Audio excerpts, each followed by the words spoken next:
Liboso na loba oyebi oyezana motema nanga. Liboso na loba oyebi oyezana motema nanga. Elakeli mabenga na boyi nipamboli ndenga nalingi. Ngolu na yo na bomoi nanga. Nalingi nakende liboso Nzambe nanga kotikanga te. Nazali se mosali na yo. Ozali mwana ya moto te po kosa. Ozali sima ya maloba na yo po kokisa. Kanisanga lokolo kanisa kitabisa. Likolo yanga bienfe na ye. Osepisa mwana mwasi oyo. Kanisanga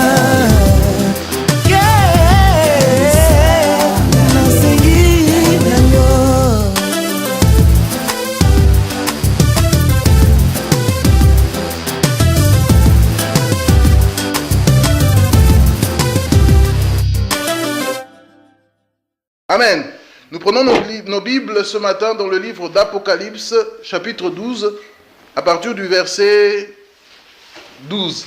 Apocalypse 12, 12. Le thème, c'est toujours battre son ennemi, battre l'ennemi sur son propre terrain. Battre l'ennemi sur son propre terrain. La Bible dit dans Apocalypse, chapitre 12, verset 12, on va tous lire, on va comprendre certaines choses ce matin. La Bible dit, c'est pourquoi réjouissez-vous, cieux, et vous qui habitez dans les cieux. Malheur à la terre et à la mer, car le diable est descendu vers vous, animé d'une grande colère, sachant qu'il a peu de temps.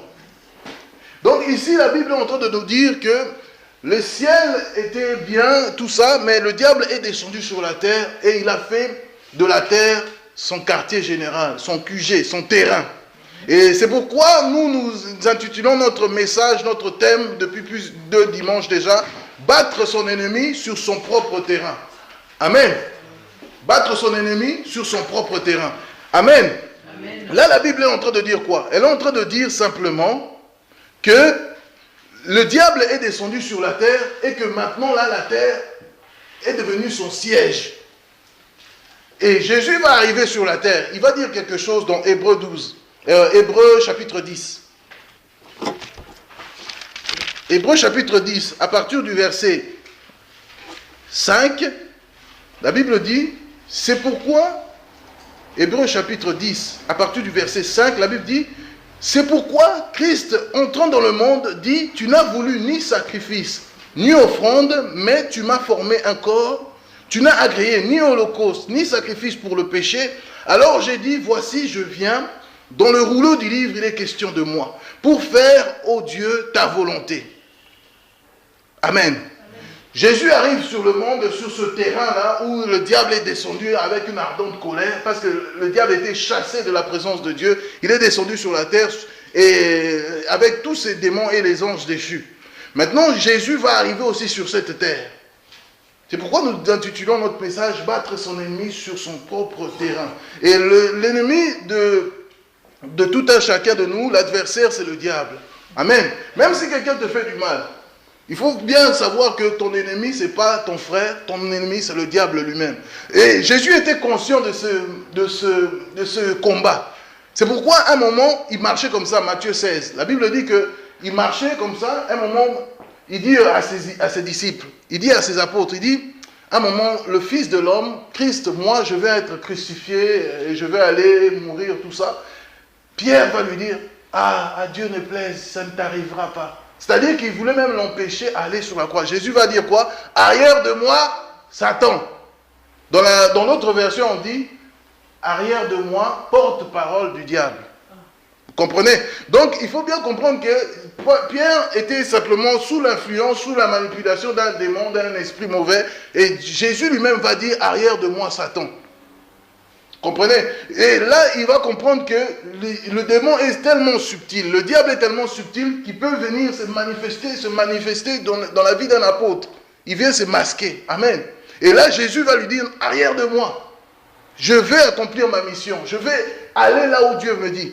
Vous allez voir certaines phrases de Jésus. Jésus va commencer à dire, si quelqu'un te force à 1000, fais-en 2 avec lui. Ou il dit, si quelqu'un te frappe à la joue gauche, tends lui aussi la joue droite, tout ça. Pourquoi? Parce que Jésus connaît le principe de battre son ennemi sur son propre terrain. Et quand on dit, si quelqu'un te frappe à la joue gauche, tends lui aussi la droite, David va dire, que le juste me frappe, c'est de l'huile sur ma tête. C'est une onction, c'est une grâce. Que le juste me persécute, c'est de l'huile sur ma tête. Oh, bien-aimé, que tu sois critiqué, que tu sois mal aimé, que tu sois, je ne sais pas, dans ta famille, dans ton milieu, laisse-moi te dire que Dieu aime ça parce qu'il veut te faire sortir victorieux de ça. Amen. Et là, Jésus va dire une chose. Il va leur dire, je suis venu dans le monde, pas pour abolir la loi, mais je suis venu pour l'accomplir. Donc Jésus ne pouvait pas faire au-delà de ce que la parole prescrivait. La Bible dit dans 2 Timothée 2, chapitre 2, verset 5, que l'athlète n'est pas couronné s'il n'a pas combattu suivant les règles. Et dans ce jeu-là, comment le diable se bagarrait ou se combattait avec Christ, dans ce jeu-là, Dieu était l'arbitre. Et vous savez, si tu ne te bats pas contre l'ennemi selon les règles, tu ne seras jamais victorieux et victorieuse. Amen. Est-ce que vous comprenez? C'est la raison pour laquelle il faut combattre l'ennemi selon les règles. Et Dieu t'a donné toutes les armes. Amen. Il faut être fort. Des fois tu dis, ah, ma vie ne marche pas. Oh non, mon mari est devenu, son état encore a empiré. Mes enfants, ça ne va plus. Je vais à l'école, ça ne marche pas. Ou je ne sais pas, mais la Bible nous dit ici qu'il faut battre son ennemi sur son propre terrain. Je vais vous rappeler l'histoire de Moïse, on avait vu ça, que Moïse va fuir l'Égypte. Il va grandir dans l'Égypte et il va fuir l'Égypte. Il va aller quelque part là-bas, il va commencer à travailler pour son beau-père Jéthro. La Bible dit que Moïse marchait et il travaillait pour son beau-père Jéthro. Mais à un moment, Moïse va traîner ses pieds autour de la montagne de Dieu. Il était là, il va traîner ses pieds autour de la montagne de Dieu et il ne savait pas que c'était la montagne de Dieu. Prenez Exode 3. Prenez Exode 3, on va tous comprendre ce que nous sommes en train de dire ce matin. Exode chapitre 3, à partir du premier verset. Le livre d'Exode, Ancien Testament, chapitre 3, à partir du premier verset. La Bible dit, Moïse faisait paître le troupeau de son père Jéthro, prêtre de Madian, de son beau-père Jéthro. Il mena le troupeau derrière le désert et vint à la montagne de Dieu, à Horeb. L'ange de l'Éternel lui apparut dans une flamme de feu au milieu du buisson. Moïse regarda et voici, le buisson était tout en feu et le buisson ne se consumait point. Moïse dit, je veux me détourner pour voir quelle est cette grande vision et pourquoi le buisson ne se consume point. L'Éternel dit, vit qu'il se détournait pour voir et Dieu appela Moïse du milieu du buisson et dit, Moïse, Moïse. Et il répondit, me voici Dieu, me voici. Dieu lui dit, n'approche pas d'ici, ôte tes souliers de tes pieds, car le lieu sur lequel tu te tiens est une terre sainte. Et il ajouta, je suis le Dieu de ton père, le Dieu d'Abraham, le Dieu d'Isaac et le Dieu de Jacob. Moïse se cacha le visage car il craignait de regarder Dieu. Verset 7. L'Éternel dit, j'ai vu la souffrance de mon peuple qui est en Égypte et j'ai entendu ses cris qui lui font pousser ses oppresseurs. Car je connais ses douleurs.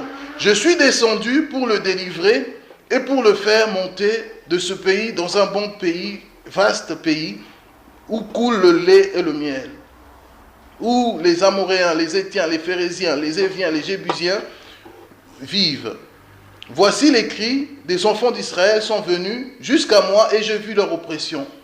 Maintenant va, verset 10, je t'enverrai auprès de Pharaon et tu feras sortir d'Égypte mon peuple, les enfants d'Israël. Là, maintenant Dieu parle à Moïse. Il lui dit, maintenant tu vas aller vers Pharaon où tu as quitté. Parce que Moïse a fui Pharaon. Des fois, tu fuis le terrain. Alors que Dieu lui dit, retourne encore dans le terrain là-bas, là où tu as fui. C'est bizarre. Dieu dit à Moïse, je suis descendu pour délivrer mon peuple. Des fois on dit, ah Dieu, viens descendre toi-même, sauve ma famille, sauve-moi, guéris-moi ou sors-moi de ce problème. Mais Dieu veut que toi-même aussi, tu vas encore et que tu combattes. Amen. Et c'est ça, c'est que Dieu va dire à Moïse. Mais moi je dis, mais Dieu il était quand même sévère. Pourquoi il fait encore revenir Moïse chez Pharaon? Parce que il y a un principe spirituel, c'est battre l'ennemi sur son propre terrain. Alors Moïse va arriver. Il va arriver dans la maison de Pharaon avec un seul bâton. Et les magiciens de Pharaon aussi vont arriver avec un seul bâton. Moïse jette son bâton par terre qui se transforme en serpent. Pharaon appelle ses magiciens. Il leur dit, regardez ce qu'a fait Moïse. Les magiciens de Pharaon font quoi aussi? Ils jettent leur bâton. Se transforment en serpent. Mais le serpent de Moïse va faire quoi? Il va avaler tous les serpents. Tous les serpents des magiciens. Alors Moïse sort de la maison de Pharaon avec son bâton. Les magiciens de Pharaon sortent sans bâton. Amen. Amen. Il faut comprendre par là que Dieu est tout puissant. Amen. Dans le combat que tu vas te livrer, dans le combat de la foi, la Bible dit, Paul va dire à Timothée, combat le bon combat de la foi. Parce que Dieu te rend toujours plus que vainqueur. Alors, ils avaient tous des bâtons. Mais à la fin, il y en a un seul, Moïse, qui reste avec son bâton. Dès le premier miracle, dès le premier signe, il fallait déjà qu'ils comprennent qu'il n'y a pas match. Est-ce que vous comprenez? Il n'y a pas duel, parce que Dieu est déjà fort. Ils arrivent tous avec leur bâton. Alors c'est pour ça, n'aie pas peur de ton ennemi. Ou même celui que le diable utilise pour être ton ennemi. N'ayez pas peur, parce que Dieu est de ton côté. Dieu voulait montrer à Moïse qu'il est de son côté premièrement. Amen. Oh, mais Moïse a fait tout ce va-et-vient parce qu'il y a un secret spirituel. Il fallait qu'il démontre la puissance de Dieu sur le propre terrain de Pharaon. Amen. Amen. Il faut que tu montres dans ta famille, dans ton lieu de travail, partout où tu passes, que Dieu est avec toi. Amen. Est-ce que vous comprenez? C'est ça le message. Battre son ennemi sur son propre terrain.